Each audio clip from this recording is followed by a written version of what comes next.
comentaron Joana y Angie, mi nombre es Zaira Ortiz. Yo soy ingeniera forestal, trabajo en la empresa Duratex. Realmente mi experiencia laboral está centrada en el tema de viveros y de mejoramiento genético. La presentación que vamos a ver a continuación está, tiene dos partes. La primera parte está compuesta por, hago como un resumen, traigo unas fotografías para mostrarles cómo hacemos la producción de plántulas, y en la segunda parte voy a hablar acerca del mejoramiento genético que está orientado sobre todo al eucalipto.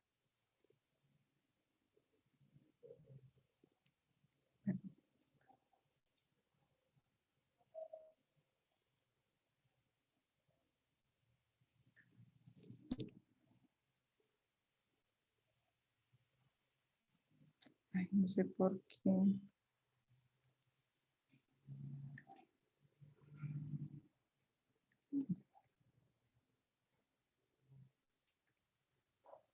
Ay, no sé por qué no me da para pasar. Sí, al parecer creo que está en la última presentación. De repente volver al inicio. Ay, sí, perdón. Sí. Estaba en la última. Sí, gracias. Entonces, les voy a hablar inicialmente de qué es Duratex.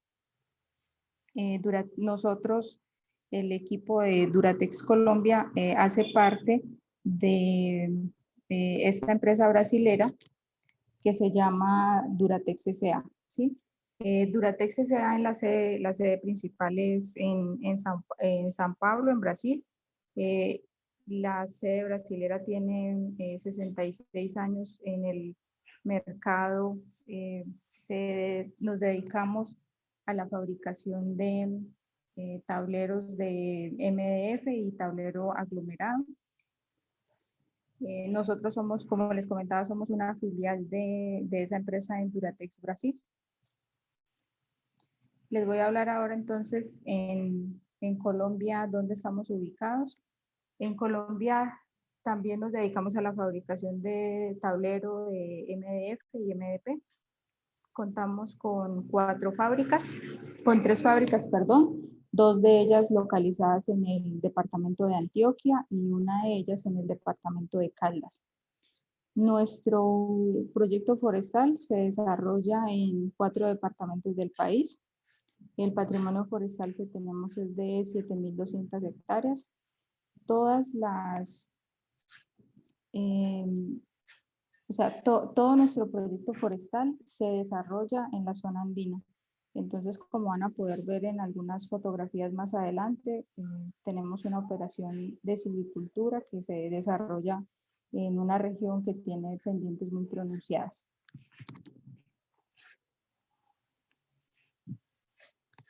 Bueno, aquí tenemos entonces en la primera parte de la presentación, vamos a ver algunos conceptos generales de viveros, de semilla, de clones. Vamos a ver sustratos y contenedores, cómo hacemos la siembra de semillas y estacas, cómo trabajamos en nuestra zona de crecimiento y algo de calidad de plántulas y de las experiencias que hemos tenido en enfermedades en vivero. En la segunda parte vamos a ver selección de árboles superiores, las pruebas de laboratorio que hacemos, cuáles son como un resumen general de los ensayos clonales que hemos establecido y cuáles han sido los últimos resultados.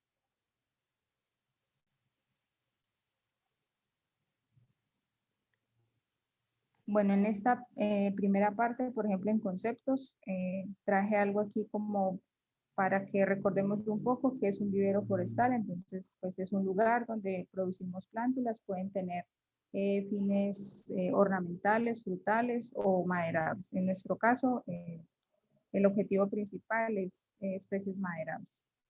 Y en semillas tenemos que la semilla es el órgano principal reproductivo de la mayoría de las plantas pues, que existen en el planeta. Nosotros especialmente tenemos producción de pinos y eucaliptos. Entonces, aquí en estas primeras fotografías, cuando hacemos siembras de eucalipto o de pino, lo que hacemos son, cuando no conocemos la semilla, es hacer unas pruebas de germinación. Esto nos va a dar mayor seguridad para aprovechar mejor los sustratos y la misma semilla, ¿sí? Y acá a mano derecha tenemos una fotografía de semilla de pino. En ambos casos realizamos las pruebas de germinación y solamente en el caso del pino realizamos tratamientos pregerminativos. Por ejemplo, la semilla de pino la sumergimos en agua, entonces las que no tienen embrión empiezan a flotar y son descartadas. Sobre la semilla de eucalipto, quiero compartirles que hemos conseguido semilla de dos formas. O hay una primera experiencia que es que nosotros hemos colectado semillas de nuestras fincas y otra es importar la semilla.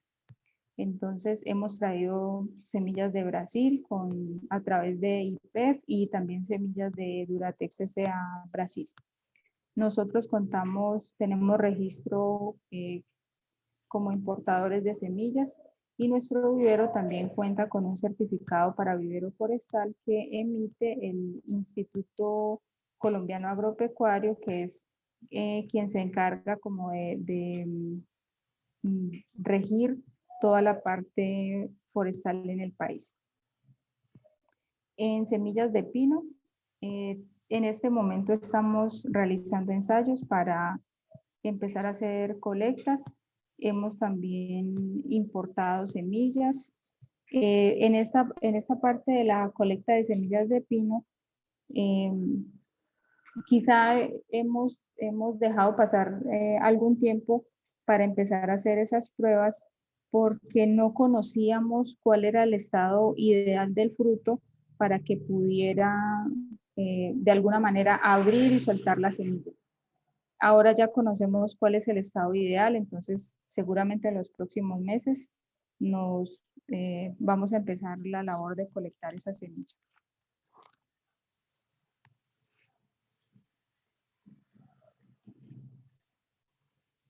Bueno, nosotros también tenemos en nuestro vivero propagación vegetativa, también tenemos clones, entonces esta primera fotografía es una imagen de las canaletas que tenemos en nuestro vivero. Quisiera que recordemos, por ejemplo, que es un clon. Entonces, un clon es un descendiente de una planta que se obtiene a través de la aplicación de una técnica de propagación. Una cepa para nosotros es una planta de eucalipto que tiene entre 25 y 30 centímetros de altura, que se siembra en el mini jardín a una distancia o a una densidad definida y se poda constantemente con el fin de que genere nuevos brotes. Ya pasando a este tema, por ejemplo, en lo de técnica de propagación vegetativa, se aprovecha esa característica que tiene el eucalipto de generar brotes. Entonces, aquí a mano derecha, por ejemplo, vemos una imagen de las estacas que colectamos. Quienes de pronto han tenido la posibilidad de trabajar en este campo de propagación vegetativa, entonces es en estas canaletas, un momento, en estas canaletas se siembran unas plántulas y esas plántulas después de un proceso de formación empiezan a generar estos brotes y estos brotes para nosotros son lo que después se van a convertir en unas estacas. ¿Qué debemos tener o qué es importante y qué hemos aprendido pues en el recorrido de este aprendizaje? Que es muy importante tener en cuenta cuál es la altura de la estaca y cuál es su estado de lignificación. En la siguiente diapositiva les vamos a mostrar cómo vamos a comentar otras características que se deben tener en cuenta.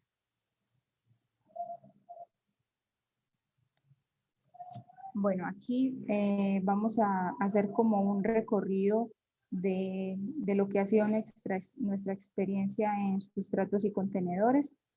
Nuestro vivero existe desde el año 2011. Cuando empezamos en el 2011, entonces empezamos con bolsa plástica, como esta imagen que ven acá.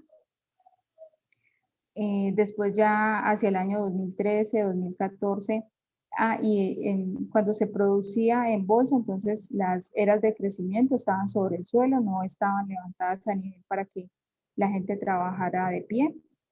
Cuando empezamos a usar la bandeja de tubete fijo y los tubetes individuales, entonces ya tuvimos que levantar toda la estructura para que las personas trabajaran de pie, pues una posición que ofrece mayor ergonomía, mayor rendimiento. Y ya a partir del año 2014 hasta la fecha ya hacemos uso de la tecnología PaperPot.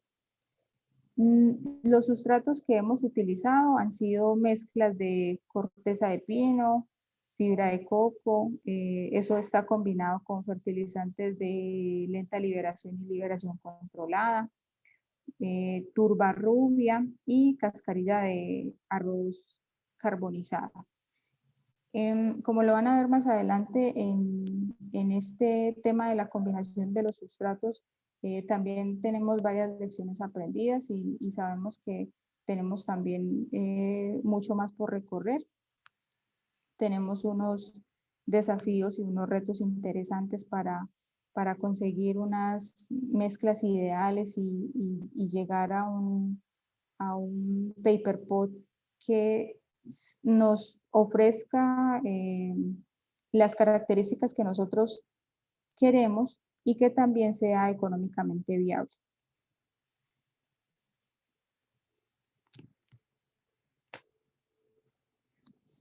Bueno, aquí, por ejemplo, en esta diapositiva vamos a ver sustratos y retos. Entonces, ¿cuáles son los retos que tenemos actualmente? La combinación del sustrato.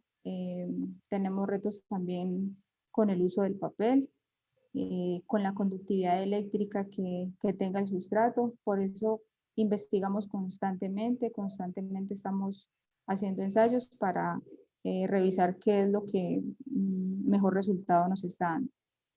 Aquí en esta primera fotografía les comparto este paper pot. Está conformado por una mezcla entre fibra de coco y cascarilla de arroz, ¿sí? Este papel es un papel que no habíamos utilizado en el pasado. Este es un papel café. Empezamos a ver que una situación que antes no se había presentado y es esta presencia como de un moho, de un hongo que empieza a salir como en las paredes del paper pot. Acá, por ejemplo, vemos el papel que hemos utilizado durante mucho tiempo y el que nos ha dado buen resultado con un sustrato similar al que tenemos en este paper pot de acá. Les traje esta fotografía porque realmente me encanta.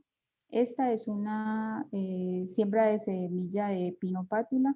Por ejemplo, ustedes aquí pueden ver a mano izquierda que el desarrollo de las plántulas, a pesar de haber sido sembrado en la misma fecha, es mucho menor. Estas plántulas que están acá a mano derecha tienen un mejor desarrollo. Entonces aquí tenemos una diferencia, por ejemplo, en cuanto a la combinación del sustrato y al tipo de sustrato que estamos utilizando.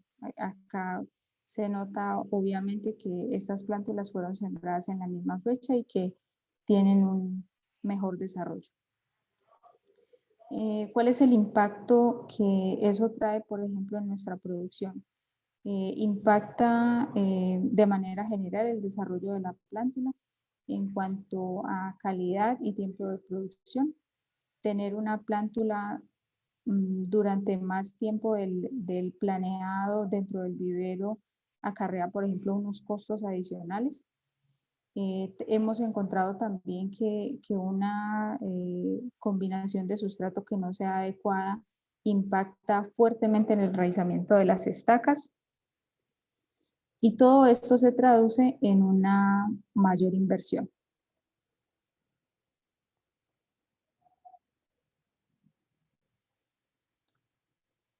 Bueno, aquí en la producción de pino tenemos que como les conté, toda nuestra producción se hace con tecnología paper pot. Entonces, estas bandejas en las que disponemos de esos contenedores son unas bandejas plásticas que tienen 126 espacios. Entonces, lo primero que nosotros hacemos para empezar la producción es hacer una desinfección de todos estos contenedores plásticos con una combinación de agua e hipoclorito. Entonces, una vez se han desinfectado todas esas bandejas, procedemos a disponer el paper pot en la bandeja y empezamos a sembrar. La cantidad de semillas que disponemos sobre cada paper pot es entre una o dos. Ellas están germinando más o menos en el día 20 o en el día 25. Mientras sucede la germinación, entonces ponemos un plástico o una polisombra para que la lluvia o el mismo riego no vaya a no saque la semilla. Cuando las plántulas tienen aproximadamente un mes o un mes y medio, empezamos a hacer aplicaciones de hongos, ¿sí? Usamos un hongo que se llama, o que conocemos en Colombia como Amita muscaria. Esos hongos los colectamos son fáciles de conseguir en temporadas de invierno, en temporadas donde hay muchas lluvias. En ese momento nosotros, cuando hay mucha disponibilidad, entonces hacemos aplicaciones semanales de hasta 100 gramos por cada litro de agua. Aquí vemos entonces que los hongos se maceran, se disuelven en una polisombra y empiezan lo que aprovechamos finalmente pues esa combinación de hongos y aguas. Esto nos ayuda mucho para incentivar en el material la aparición de micorrizas en las raíces, así como lo ven acá en esta fotografía. Las aplicaciones que nosotros hacemos, lo ideal sería poder hacer aplicaciones por lo menos una vez a la semana. Sin embargo, como les digo, a veces no es fácil conseguirlo, entonces en el momento en el que estén disponibles lo hacemos y hemos visto que los resultados en campo con respecto al desarrollo del material ha sido muy bueno. Fertilizamos también después de que el material tiene con un mes de edad con un fertilizante que conocemos en Colombia como Colhap Desarrollo. Ese Colhap es un fertilizante que está a base de nitrógeno. Como muchas veces no es tan fácil conseguir hongos, lo que hacemos es empezar a usar productos que puedan reemplazar la función que cumple el hongo. Entonces, hemos probado ya diferentes productos, como en Colombia hay empresas que se dedican a la fabricación de estos productos. Hay un producto que ha resultado muy bueno que se llama Bionutren, que es el que hemos estado usando en este momento y esperamos seguir teniendo buenos resultados.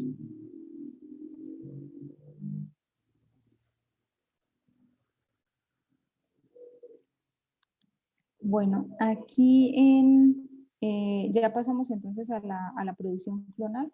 Aquí en el mini jardín clonal, por ejemplo, esta imagen que ustedes ven acá es una imagen de lo que nosotros conocemos como una canaleta. Entonces, recordemos entonces que es un mini jardín clonal. Entonces, un mini jardín clonal son un conjunto de cepas de uno o varios clones definidos que se siembran en estas canaletas o en unas eras de producción o en eras para una producción masiva. Existen mini jardines clonales de pino, de eucalipto, varias especies, de melina, de acacia, de cacao y lo último que en la última actualización conocimos que también existen mini jardines de caña de azúcar. Esta canaleta, ¿cómo está conformada? Entonces, Esta canaleta es un canal de Ternit. Ya, por ejemplo, en Colombia en este momento este producto ya no se fabrica, entonces las empresas que quisieran hacer una ampliación o que estén pensando en hacer crecer su vivero, ya deben construir canaletas en cemento, ¿sí? Una construcción que en términos de costos va a aumentar respecto al precio que tenía el Eternit. Entonces, esto en la base se llena con una capa de triturado, después se pone una polisombra y después de la polisombra, entonces se pone una mezcla de arena fina y arena gruesa termina siendo el sustrato y es sobre el cual se van a sembrar las cepas, perdón. Esto debe tener un sistema de riego. Los mini jardines clonales pueden tener techo o pueden estar expuestos al sol. En nuestro caso, por ejemplo, nosotros hemos tenido la oportunidad de tener mini jardines techados y expuestos al sol y hemos tenido buenos resultados.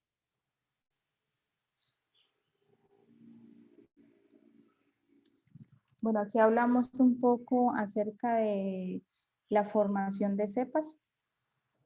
Entonces, ¿cómo funciona o desde qué punto empieza la formación del mini jardín? Eso que ustedes ven acá o esto aquí es una plántula que nosotros sembramos en el mini jardín a una densidad definida. Por ejemplo, pueden haber densidades en las que se siembran 96 de estas plántulas que al final se van a convertir en cepas o por 96 de estas cepas por metro cuadrado o también pueden tener densidades de siembra de 72 de estas mismas plántulas por metro cuadrado. ¿Cuáles son las ventajas de una o de otra? La experiencia que tenemos es que cuando tienes menos cepas por cada metro cuadrado, puedes hacer un mejor manejo de la cepa de manera individual. ¿Eso qué quiere decir?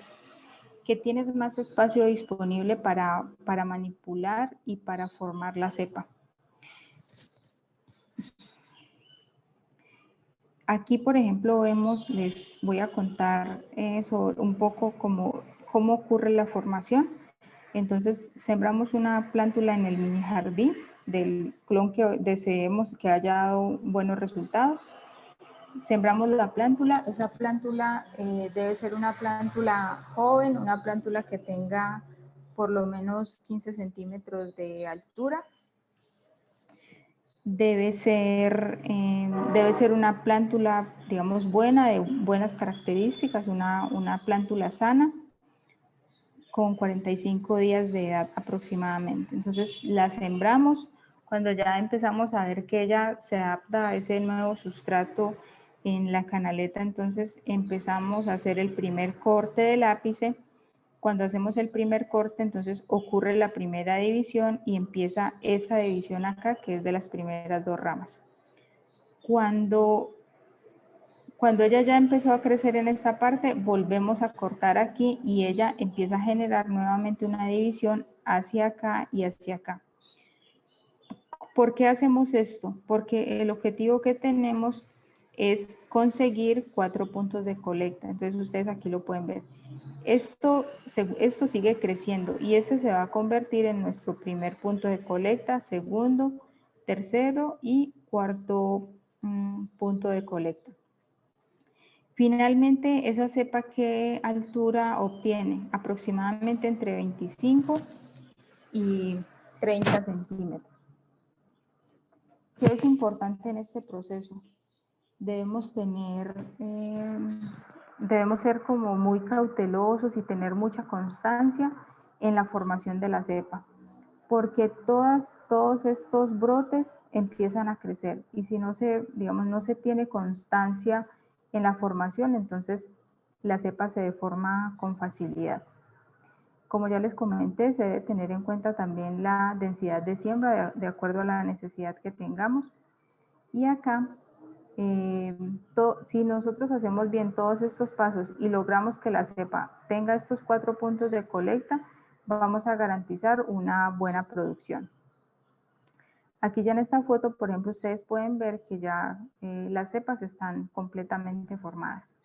Entonces, una cepa inicia su etapa productiva aproximadamente a los 6 meses después de haber sido sembrada. ¿Eso qué quiere decir? Que no, los 6 meses anteriores han sido sobre todo de formación. Cuando una cepa alcanza como su producción ideal, deberá estar en capacidad de poder entregar 10 estacas por cepa por mes, ¿sí? Ese es un buen rendimiento. Y con una frecuencia de colecta semanal.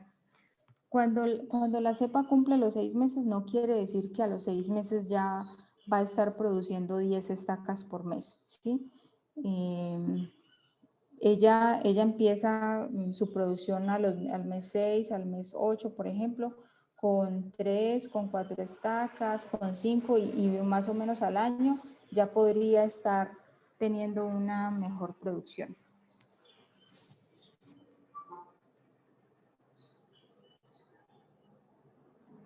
Bueno, ahora veamos con más detalle, por ejemplo, cuáles son las características de las estacas.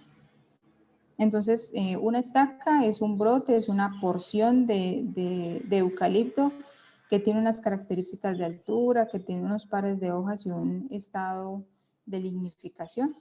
Pueden ser estacas intermedias o pueden ser estacas apicales. En nuestro caso, por ejemplo, a lo que le apuntamos es a obtener siempre estacas apicales. Sin embargo, hay situaciones en las que el mini jardín no se colecta en el momento adecuado, entonces empezamos a tener la aparición de estas estacas intermedias. Sin embargo, nosotros cuando estamos colectando, colectamos de las dos. Bueno, ¿qué características debe tener? Una altura entre 7 y 10 centímetros, debe tener de 2 a 3 pares de hojas. Es muy importante el estado de lignificación, siempre y cuando el tallo sea redondo. Cuando los tallos empiezan a tener como una forma cuadrada, quiere decir que ya están demasiado leñosos, entonces quizá ahí ya la presencia de hormonas de crecimiento, de auxinas, giberelinas, por ejemplo, no es tan buena como para que estas estacas puedan generar raíces, ¿sí? Aquí también en la colecta de estacas se debe tener en cuenta que las hojas se corta aproximadamente el 50% de las hojas. Las herramientas que utilizamos aquí en esta etapa de la producción son neveras o algo que nosotros llamamos en Colombia cavas plásticas y tijeras. La super recomendación es que tengan una asepsia única, las tijeras se deben desinfectar. Nosotros lo hacemos, por ejemplo, con una combinación de agua y hipoclorito. Las cavas también. Sabemos de experiencias del vivero de Brasil que también puede hacerse con agua caliente. Hay quienes lo hacen con amonio, ¿sí? Ya, digamos, ya cada uno de acuerdo a su necesidad, pues investiga y al final consigue pues un buen resultado. Cuando nosotros ya tenemos estas estacas así confeccionadas, lo que hacemos es empezar a sembrar. Antes de eso debemos tener en cuenta que el sustrato debe estar húmedo, que la profundidad de siembra de la estaca es de aproximadamente 1 centímetro y en este punto de la colecta ya es muy importante tener en cuenta que que la lámina foliar de la estaca debe tener humedad, ¿sí? ¿qué recomendación podemos dar en este caso? Como estamos diciendo que aproximadamente la estaca se entierra o se siembra a 1 centímetro de profundidad, en esta parte baja donde vamos a sembrar no deberían estar cerca los dos primeros, el primer par de hojas. ¿Por qué? Porque cuando estas hojas quedan en contacto con el sustrato, a veces se presentan situaciones en las que del sustrato pueden pasar patógenos a la hoja. Entonces lo mejor es que si vamos a sembrar hasta aquí, haya una distancia prudente entre el primer par de hojas y el sustrato. Nosotros tenemos algunos clones que tienen buen enraizamiento y no ha sido necesario utilizar hormonas o reguladores de crecimiento. Sin embargo, no todos los clones tienen como ese mismo potencial de enraizamiento y también hemos tenido que usar en algunos casos reguladores de crecimiento.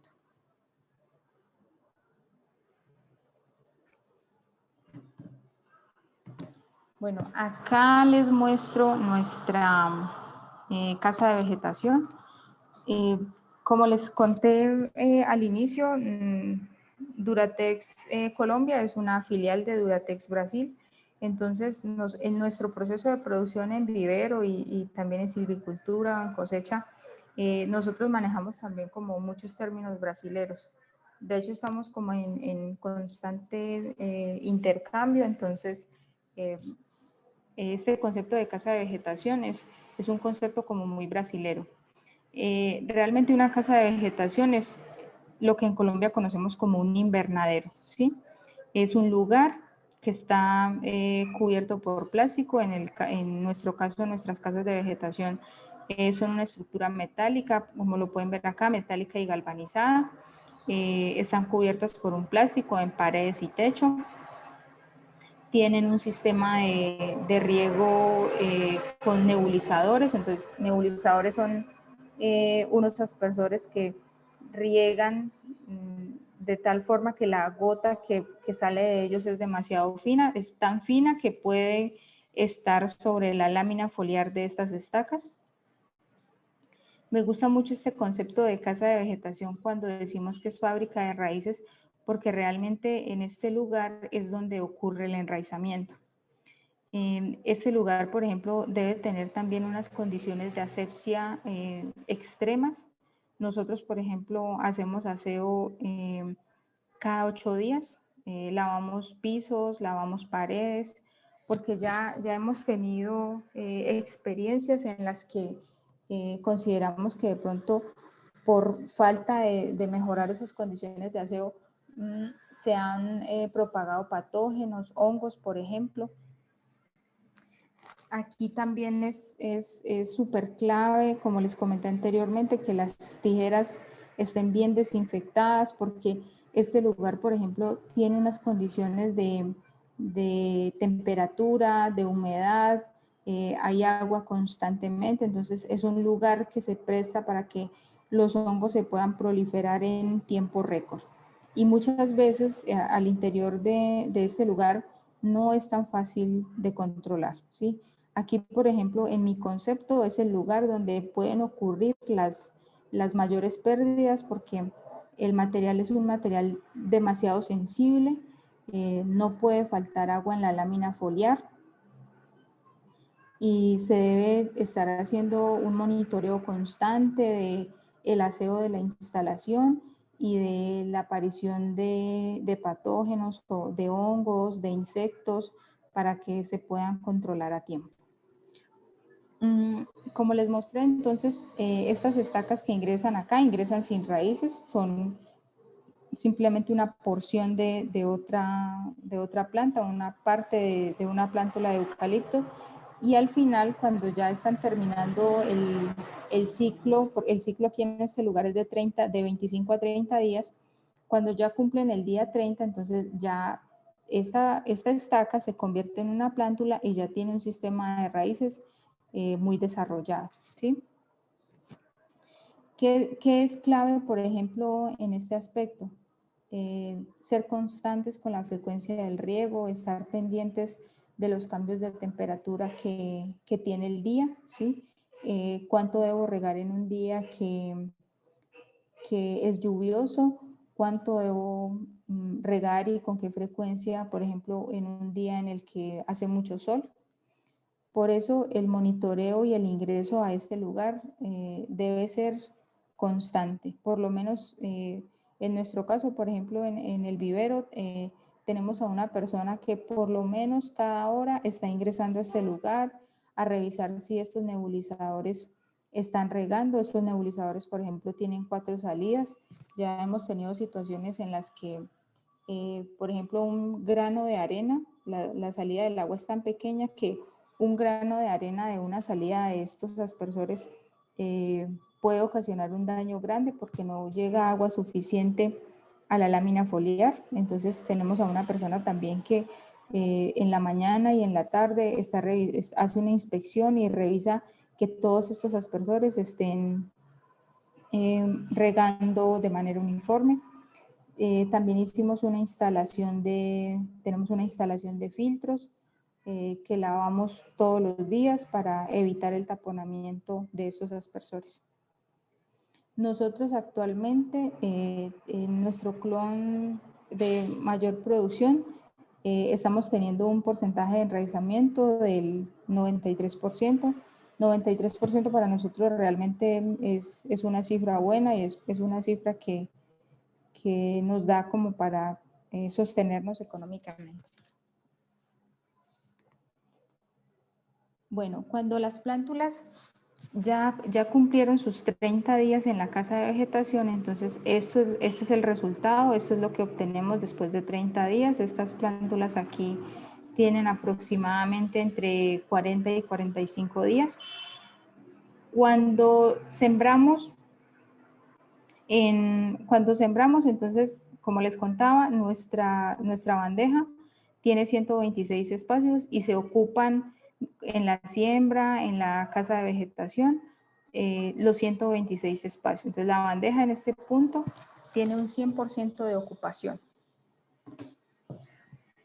Como estas, ya en este punto, por ejemplo, es necesario hacer algo que nosotros llamamos selección y espaciamiento.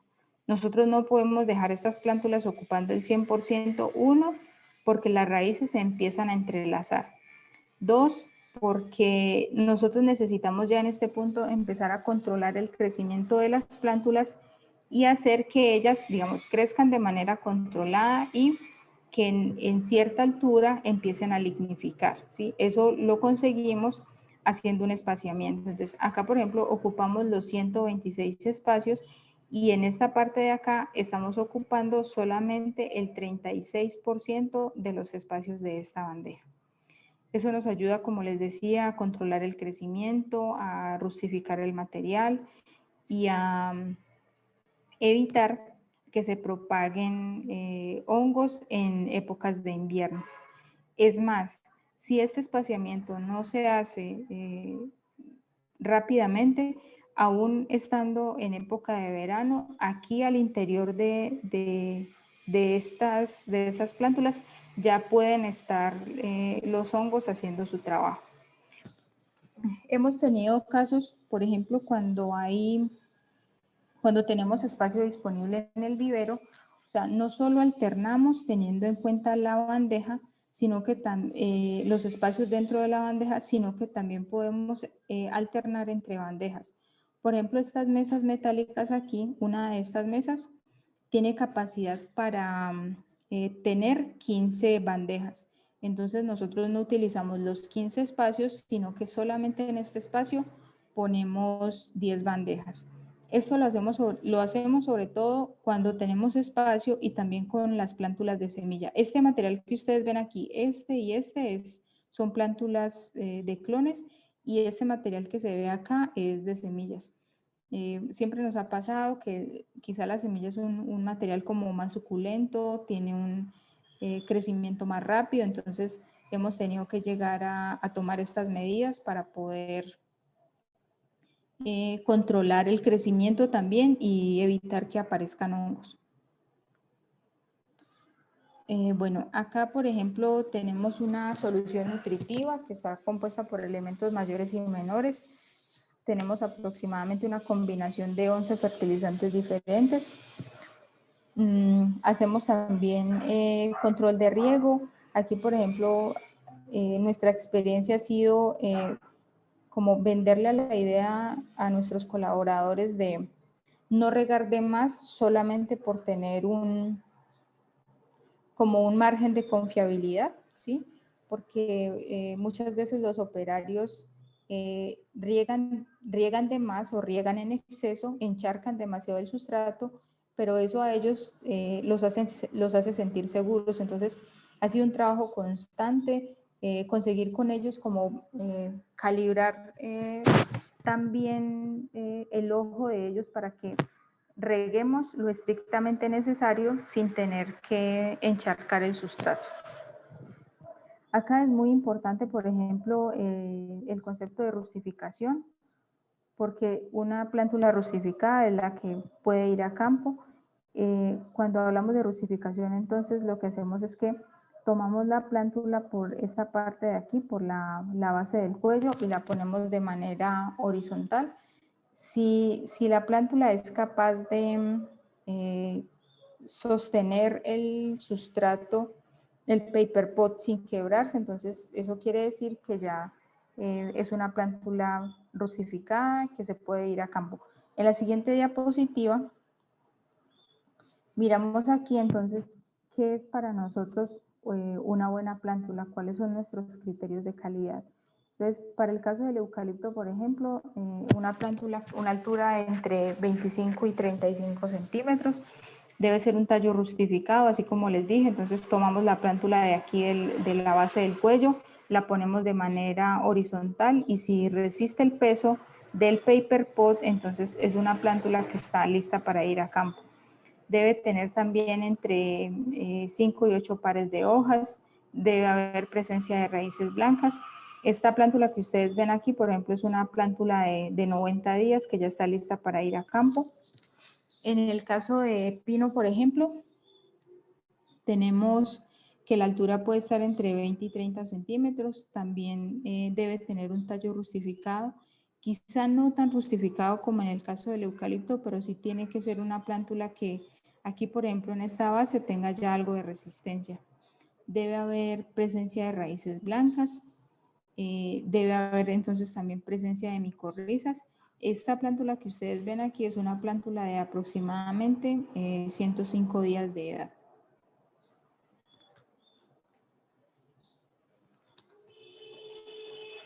Bueno, aquí vemos cómo hacemos el empaque.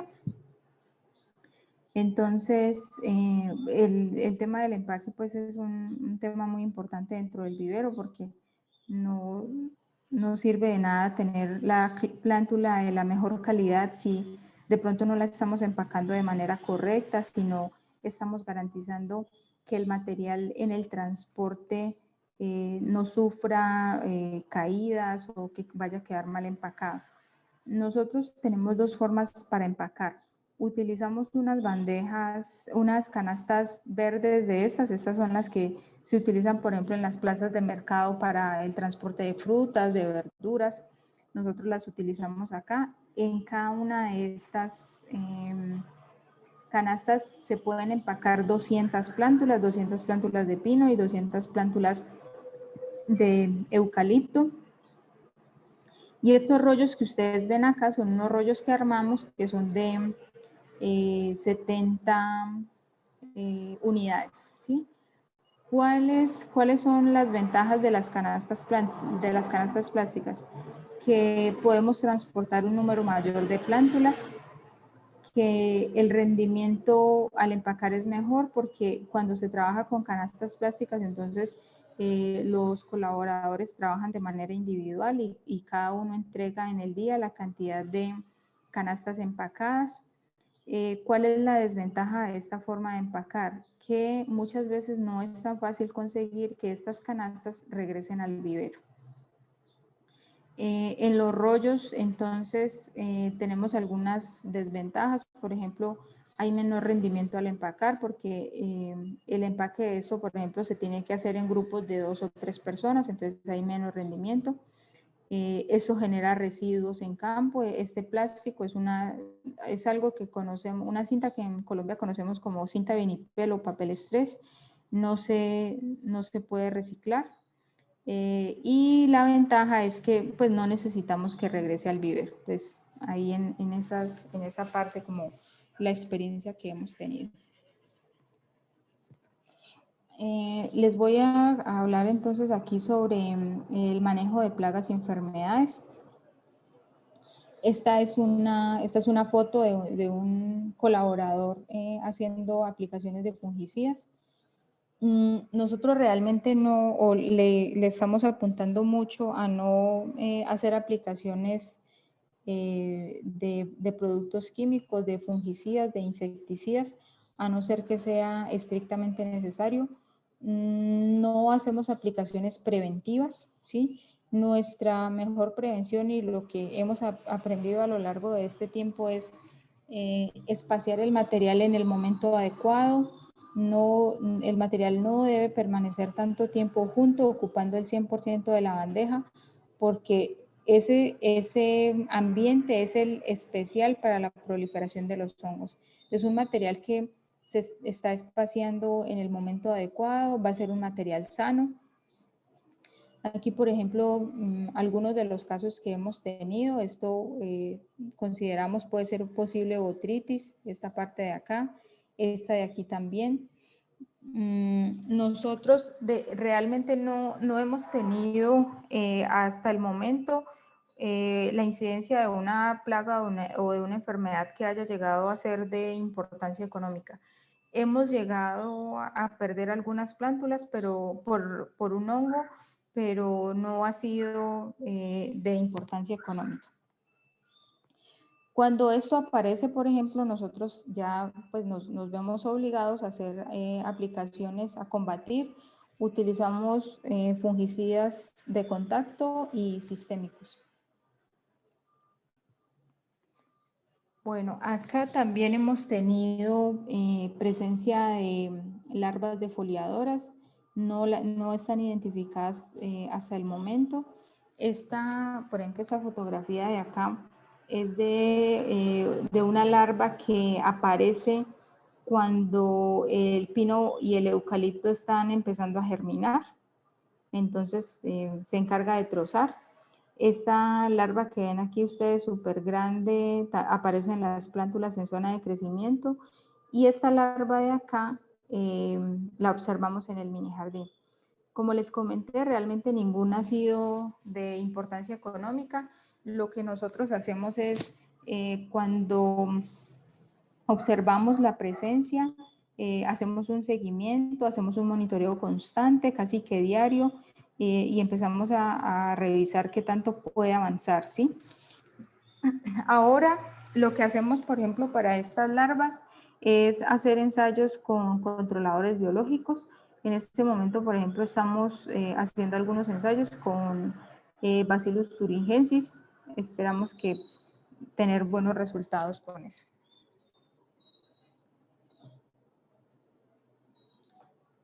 Bueno, aquí ya es la segunda parte de la presentación. Nosotros le estamos apostando muy fuerte al mejoramiento genético en eucalipto. ¿Cuál es nuestro objetivo del programa de mejoramiento? Entonces, aumentar el volumen de madera por cada hectárea plantada y tener una madera con unas características deseadas. Entonces, esto de acá es como una escala de nuestro programa de mejoramiento genético. Entonces, en el año 1 hacemos selección de árboles superiores. O sea, no quiere decir que la plantación tenga un año, sino que simplemente esta de acá es una escala. Nosotros hacemos selección de árboles superiores cuando las plantaciones tienen ya 4 años de edad. Entonces, hacemos selección de árboles superiores. En el año 2, por ejemplo, derribamos este árbol, rescatamos rebrotes y hacemos producción de plántulas para llevar a ensayos. En el año 3 y en el año 5 hacemos mediciones de ensayos, y ya por ejemplo en el año 7 nosotros ya deberíamos estar en capacidad de hacer establecimientos de ensayos o test más grandes de 25 hectáreas aproximadamente. Como pueden ver aquí en esta foto, todo nuestro proyecto forestal se desarrolla en la zona andina, entonces son zonas con unas pendientes muy fuertes, como lo pueden ver acá.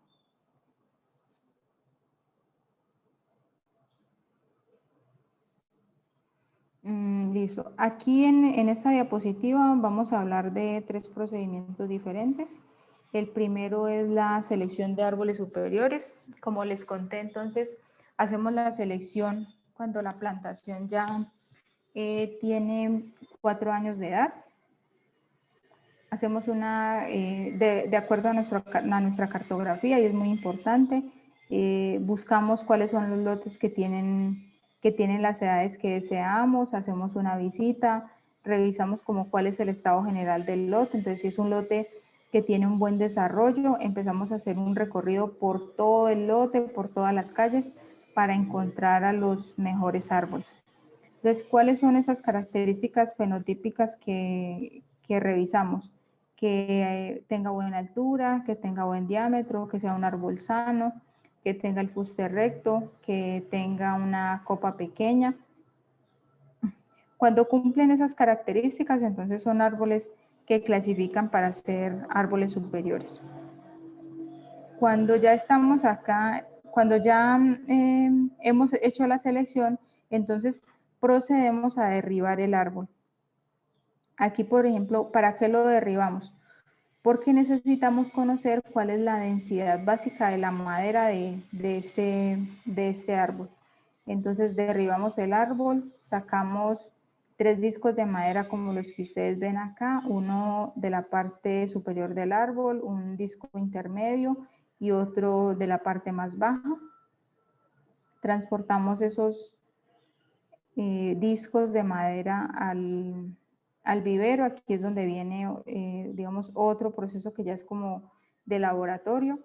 Estos discos de madera se pesan, tienen un peso de llegada, se sumergen en agua, se dejan de un día para otro, después se vuelven a pesar, se llevan a secar, se llevan a un horno en el que permanecen por lo menos 72 horas y hacemos después un peso seco.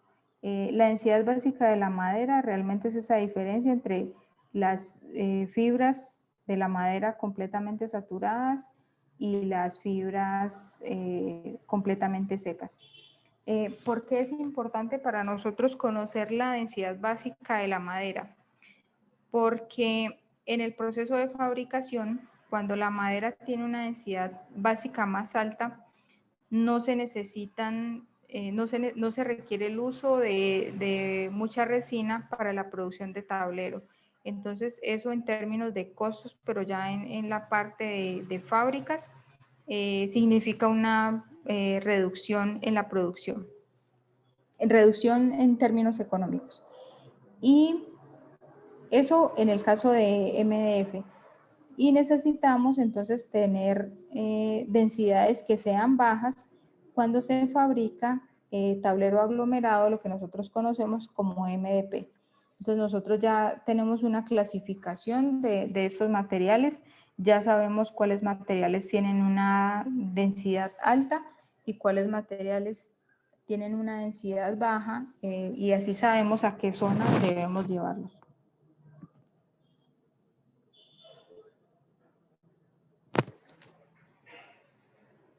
Bueno, aquí tenemos entonces, derribamos el árbol en el paso anterior, marcamos el tocón que queda en campo, ese tocón empieza a generar brotes, esos brotes se rescatan, se llevan al vivero, se generan plántulas a partir de esos brotes, esas plántulas otra vez se llevan al mini jardín, se convierten en una cepa y 6 meses después ya están en capacidad de empezar a producir plántulas. Cuando ya se pueden producir plántulas, entonces nosotros llevamos cada uno de esos materiales a los ensayos clonales. Entonces, Aquí les traigo, por ejemplo, esta es una muestra de un ensayo clonal. Tenemos aquí, actualmente tenemos ensayos clonales donde el número, tenemos 6 repeticiones por cada ensayo, tenemos 5 plántulas por cada repetición y las parcelas que manejamos son parcelas lineales. Sí, entonces en este croquis, por ejemplo, cada uno de estos cuadritos, este cuadrito significa que aquí hay 5 plántulas. Este cuadrito significan 5 plántulas. Este cuadrito significan 5 plántulas del mismo material, ¿sí? Es muy importante aquí, por ejemplo, tener en cuenta la preparación del terreno. El terreno debe estar alineado entre calles. Acá, por ejemplo, es muy importante también hacer el monitoreo y la medición de los ensayos. Hacemos, por ejemplo, visitas por lo menos 2 veces al año. Llevamos un registro fotográfico que se archivan estas fichas de los ensayos. Estas fichas traen información de la fecha de la instalación, el tamaño, cuáles fueron los materiales que se llevaron a campo, copia de los croquis para conocer la distribución. Es una información muy importante porque es como el histórico de cada uno de los ensayos.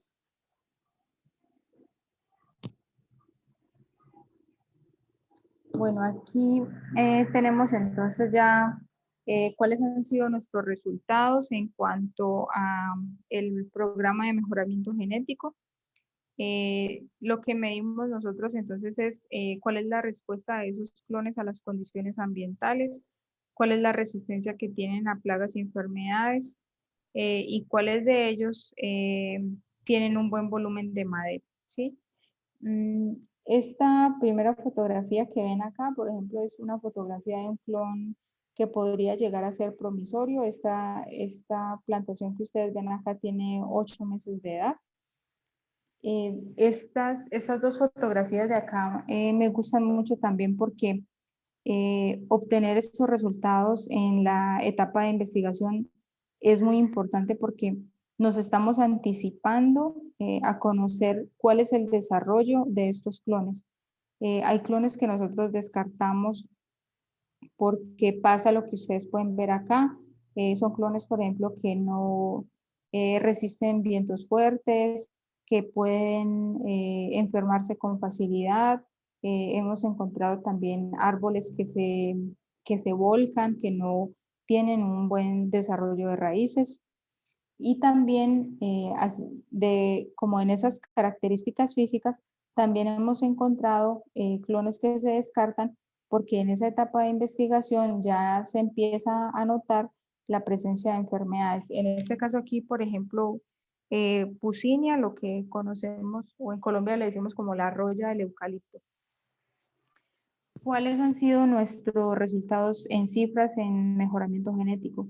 Tenemos 19 hectáreas sembradas con ensayos clonales.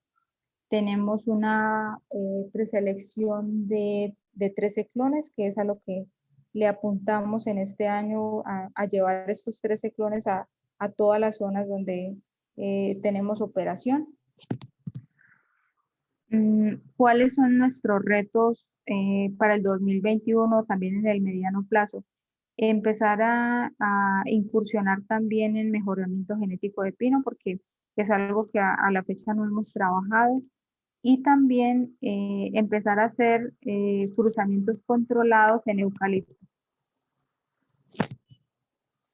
Bueno, eso es todo lo que tengo para compartirles. Yo creo que si tienen preguntas.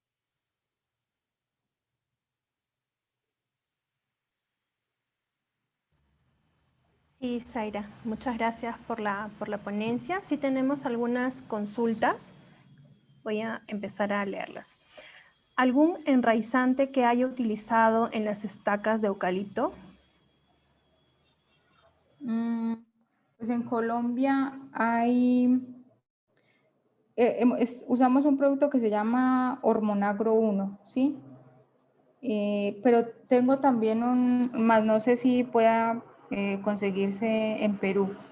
Pero tengo también, no en este momento a la mano, pero también sé de otro producto que a una empresa del sector le ha dado muy buen resultado. Nosotros no lo hemos usado, pero sé, pues si quieren me pueden escribir y yo les regalo el nombre de ese producto. Ok, muchas gracias.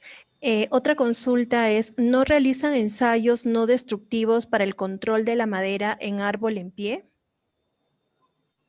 No, en alguna oportunidad lo planteamos porque sabemos que, por ejemplo, en Brasil existe una máquina, una metodología para medir la densidad básica de la madera. Sin embargo, es una técnica que en Colombia todavía no manejamos, entonces por eso siempre el método sigue siendo el destructivo. Ok. La siguiente consulta es, ¿cuál es el criterio en campo para ubicar árboles de densidad bajas y altas? No, realmente, ya, bueno, voy a ver si comprendí la pregunta. Por ejemplo, eso lo haríamos, está pensado para el futuro. Eh, Nosotros tenemos fincas ubicadas cerca a las fábricas, ¿sí? Hay una fábrica en la que se fabrica tablero aglomerado. Entonces, cerca a esas fincas se debería sembrar los árboles que tienen densidad básica baja. Y en las fincas donde están cerca las fábricas de MDF, entonces se ubicarían los árboles que tienen densidad básica alta.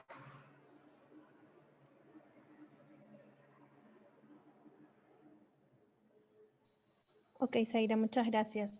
La última consulta que tengo es, ¿cuál es el costo de producción de plántula? Nuestro costo de producción está entre 500 y 600 pesos. Pesos colombianos. Para ambos casos, ¿verdad? Sí, en ambos casos. Ok. Tenemos más consultas. ¿Qué tipo de especie de eucalipto utilizan y a qué altura como máximo lo plantan? Mira, hemos trabajado con grandis, con urograndis y con urofila. El grandis, por ejemplo, en Colombia tiene, digamos, hemos visto plantaciones muy buenas en alturas, por ejemplo, entre los 1.600 y los 2.000 metros sobre el nivel del mar. En urograndis es una especie que puede ser sembrada como en una zona más baja. Por ejemplo, tenemos buenos resultados de urograndis en zonas donde podemos estar entre los 800 y los 1.400 metros sobre el nivel del mar. Y el urofila, que es un material que estamos empezando a utilizar, lo vamos a probar en esta ocasión en una altura promedio entre los 800 y los 1.200 metros sobre el nivel del mar. Gracias, Zaira. Otra consulta ¿es verdad que el eucalipto consume demasiada agua o seca el suelo? Nosotros en alguna oportunidad hicimos una campaña como con nuestras comunidades, como para desvirtuar todos esos, algo que nosotros llamamos mitos. Todos los árboles, independientemente de si son especies forestales o si son cultivos, por ejemplo, como el café, como ya de tipo agrícola, necesitan agua para poder sobrevivir.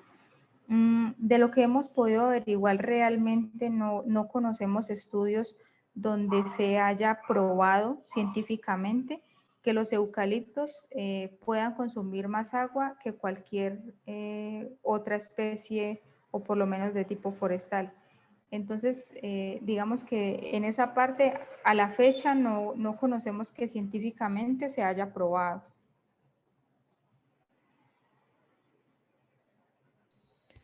Ok, Zaira. Una consulta más es, ¿han identificado las necesidades o características de sitio o suelo para esas especies? Sí, claro, nosotros tenemos una zonificación. El proyecto forestal de Duratex se extiende desde los 120 metros sobre el nivel del mar hasta aproximadamente 2.500 metros. Entonces, nosotros hicimos una zonificación teniendo en cuenta como las características del suelo, la temperatura, la precipitación, la altura sobre el nivel del mar.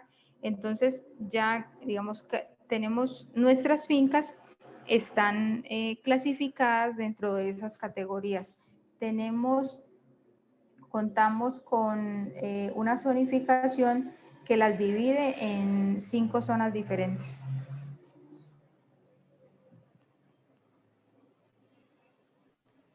Ok. Dice, si ya sembré eucalipto en una hectárea de terreno, ¿qué posibilidad existe que esa chacra se pueda volver una chacra para sembrar maíz u otro producto de consumo humano? Me han dicho, donde se siembra eucalipto ya no dará nada más que esos árboles. Ah, ya. Yo he conocido, o en Colombia, por ejemplo, ahí he conocido varios proyectos forestales donde el eucalipto, por ejemplo, se siembra con café, ¿sí? En sistemas agrosilvopastoriles. Lo he visto sembrado con café, lo he visto en potreros, he visto también que en las calles, pues, o en el espacio que queda disponible, la gente puede sembrar, por ejemplo, maíz. Entonces, sí es posible hacerlo. Eh, Aún estando la plantación en pie, se puede hacer. Cuando la plantación se cosecha, ¿qué es lo que se debe tener en cuenta? Que la línea donde se sembraron los árboles, ¿sí? Pues el tocón está muy reciente, ¿sí? Entonces, digamos, sobre esa línea no vas a poder sembrar nada, pero en el espacio que queda disponible en las calles, ahí puedes volver a sembrar. Y el tocón ya se empieza a descomponer con el tiempo y ya puedes volver a aprovechar todo el terreno. Ok, Zaira, gracias. Con respecto a la respuesta anterior, ¿no? de la pregunta anterior, ¿cuánto tiempo les tomó realizar la zonificación? No, realmente no fue algo demorado porque nosotros, por ejemplo, cuando empezamos los proyectos forestales, si es en digamos, una zona nueva, en lo que más nos podríamos demorar sería en obtener los datos del pluviómetro, porque el resto de la información ya la tenemos. Nosotros antes de sembrar, por ejemplo, hacemos un muestreo de suelo, ya sabemos qué tipo de suelo es. Entonces, cuando ocurre eso, buscamos la información de la estación de pluviómetro más cercana acá. Por ejemplo, el IDEAM es un instituto colombiano, es una institución pública. Tiene estaciones pluviométricas en diferentes zonas del país. Entonces, si nosotros no hemos tenido la posibilidad de reunir esos datos, lo que hacemos es pedir los datos a la estación más cercana y con esos datos hacemos la clasificación. Porque el resto de la información ya está. Ya sabemos cuál es el tipo de suelo, ya sabemos cuál es el rango altitudinal. Solo nos faltaría conocer la precipitación. Ok. Otra pregunta es, ¿qué variedades de eucalipto recomendaría para altitud de 200 metros sobre el nivel del mar, selva baja? Pues nosotros tenemos en la región en la que les comenté que estamos como en 120 metros sobre el nivel del mar, hemos tenido, digamos, una respuesta buena solamente en ensayos clonales. No hemos llevado eso pues a una plantación grande. hemos tenido buenos resultados con urofila. Ok, ¿con qué tipo de pino se está trabajando? ¿Hasta qué altitud lo están sembrando? Trabajamos con pino pátula y la distribución que tiene lo llevamos a zonas que están como entre los 1900 y 2300 metros sobre el nivel del mar. Ok. ¿Qué especie de eucalipto sería tolerante a suelos ácidos? A suelos ácidos. No, realmente lo que pasa es que no solamente es la, digamos, como tender solamente a pensar en la acidez.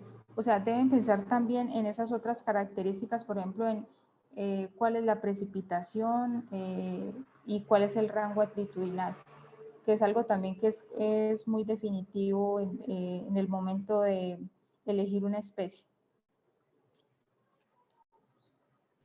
Ok. ¿Estas variedades de eucalipto se han plantado a mayor altura? ¿Tendrían éxito en la sierra peruana? Y es que no conozco las características de la sierra peruana.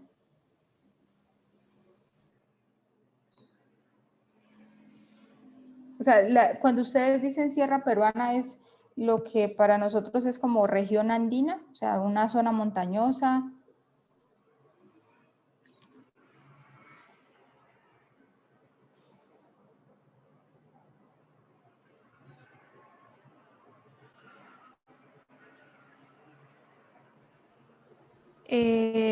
Quien hizo la consulta, Gilmar ST, por favor, ¿puede abrir el micrófono?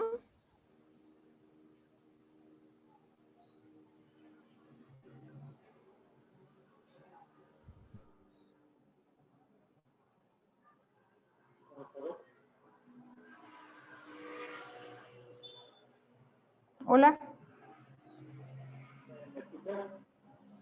Gilmar, no se te escucha bien. No muy bien. Ahora, ¿me escuchan muy bien? Hola. Es que se escucha como muy lejos. Sí, tienes bastante eco.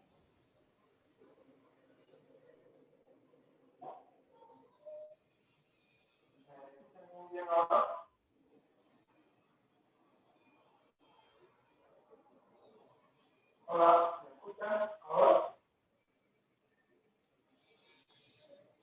No, Mejor No, que no solamente no se se le escucha. escucha. En todo, su pregunta quizá un poco más detallada.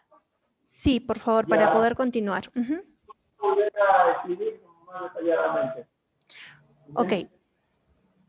Ok, ¿cuáles son las características físico-químicas de los buenos sitios para el Urograndis, considerando que tanto la temperatura y precipitación son adecuados?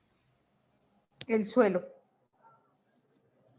Los suelos deben ser algo que nosotros conocemos como suelos profundos, ¿sí?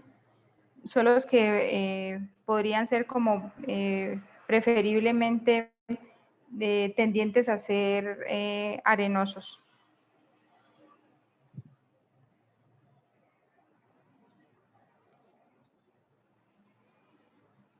Ok, una consulta más es ¿cuál es el que más se vende, el eucalipto o el pino? Nosotros, por ejemplo, en este momento no tenemos, pues nuestro vivero simplemente tiene una producción interna.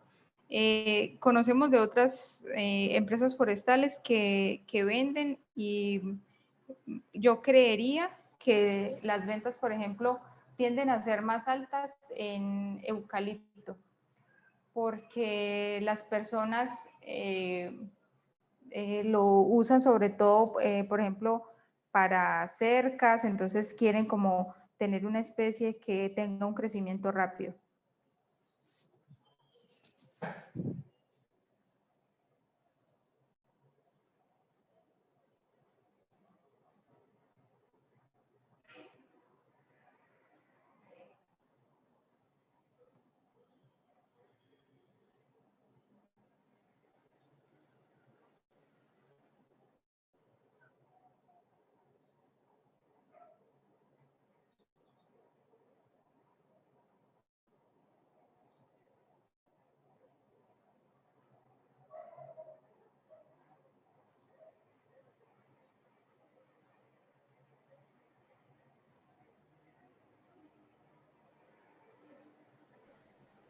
Bien, Zaira, ya no tenemos más consultas. Ok. Sí, ya no tenemos más consultas. No sé si es que Gilmar dice, ya. Estas especies de eucalipto tendrían éxito en crecimiento a mayor altitud entre 2.000 a 3.500 metros sobre el nivel del mar. Pues, digamos, en la experiencia que nosotros hemos tenido al eucalipto que le va mejor como en esas alturas que están mencionando, podría ser el grandis. El urofila y el urograndis son, en Colombia, por ejemplo, son especies que se pueden desarrollar mejor entre los 800 y los 1500, 1600 metros sobre el nivel del mar.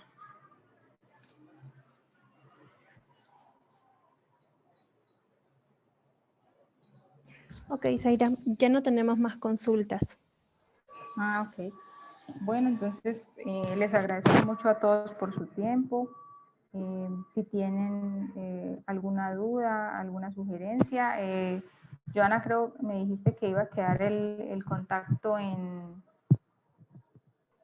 Sí, sí, Zaira, ¿me perfecto. puedes Sí, sí, repetir? sí. Como les había comentado también en el chat, esta grabación está siendo grabada y luego como tenemos sus contactos y sus correos electrónicos, les vamos a enviar esta presentación, así también como nuestro canal de YouTube para que puedan acceder a esta y a todos nuestros webinars. Y bueno, en verdad muchísimas gracias por tu presentación y muchas gracias a todos también por acompañarnos y también, bueno, hasta una próxima oportunidad. Bueno, muchas gracias. Que estén muy bien.